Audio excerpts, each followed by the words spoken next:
In the world we live in today, the line between a small, regional fight and an all-out global disaster is razor thin. It really makes you wonder, right? How does that even happen? This was a flash flood, a chain reaction that moved so fast, it basically redrew the map before anyone could even catch their breath. And it all kicked off on one specific day, February 28, 2026. That was the day the first domino fell. A single, decisive move that started a cascade of events with shockwaves that went way, way beyond the Middle East.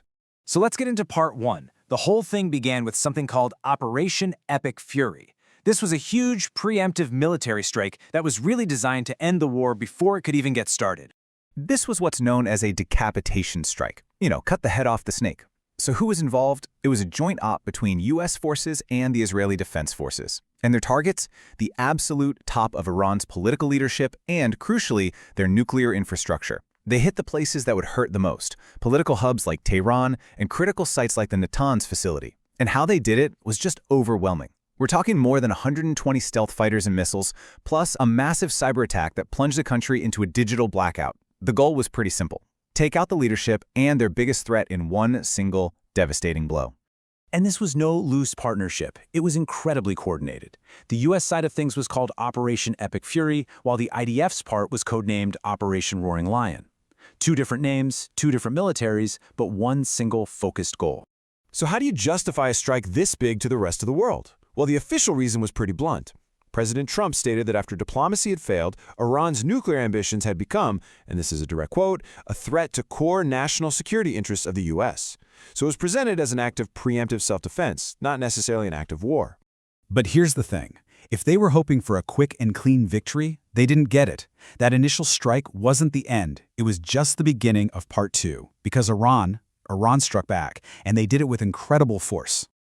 Iran's response was just a furious swarm. They launched something like 400 ballistic missiles and drone swarms. It was a massive wave of firepower, aimed at targets all across the region. This was pure retaliation. Their counteroffensive, which they called True Promise IV, was led by the IRGC. They aimed for strategic targets, Israeli air bases, and American assets in places like Qatar, the UAE, and Kuwait. And the impact was immediate and deadly. It killed Israeli civilians and U.S. service members, and just like that, the conflict exploded to a whole new, terrifying level.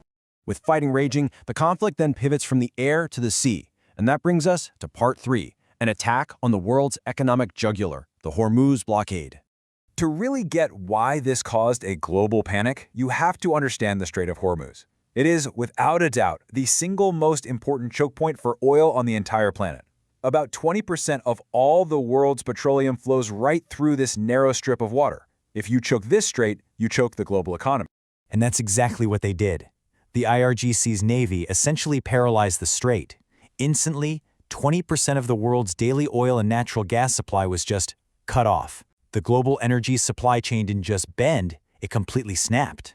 And it wasn't just a physical blockade, it became a financial one too.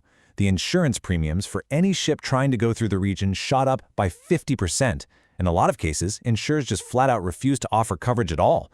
Suddenly, it wasn't just too dangerous to sail through, it was financially impossible. So with the global economy teetering on the edge, the world couldn't just watch anymore. This is part four. The world intervenes. This regional fire was about to become a global inferno. Just look at this timeline. It shows you how fast everything spun out of control. On March 2nd, the blockade starts. By March 4th, just 2 days later, NATO is activating defense protocols. Turkey is literally shooting down Iranian missiles, and the UK has fighter jets in the air. This was no longer a regional conflict. It had officially gone global. But, while the rest of the world was gearing up for this massive war, the Iranian regime was actually collapsing from the inside out. And that's our final chapter, part 5, the fall of Tehran.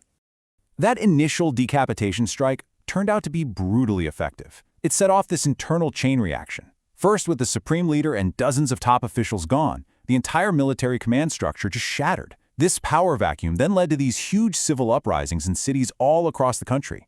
An interim council tried to form, but it was just too little, too late. So, after these 5 insane days, what was the final cost? The numbers are just staggering. Iran's top leadership was wiped out. Around 1,500 of their military personnel were killed, along with over 1,000 civilian casualties. Allied forces took losses too. And the global economy? It got slammed. Oil prices went through the roof, and that vital trade route went completely dark. Just a brutal, devastating price to pay. And that leaves us here with this incredibly unsettling question. The fighting might be over, but the chaos? Oh, that's just beginning. A powerful regime is gone, leaving this massive power vacuum in its place. So what, or maybe who, comes next? Honestly, the answer to that is going to define the future of the Middle East, and maybe even the world.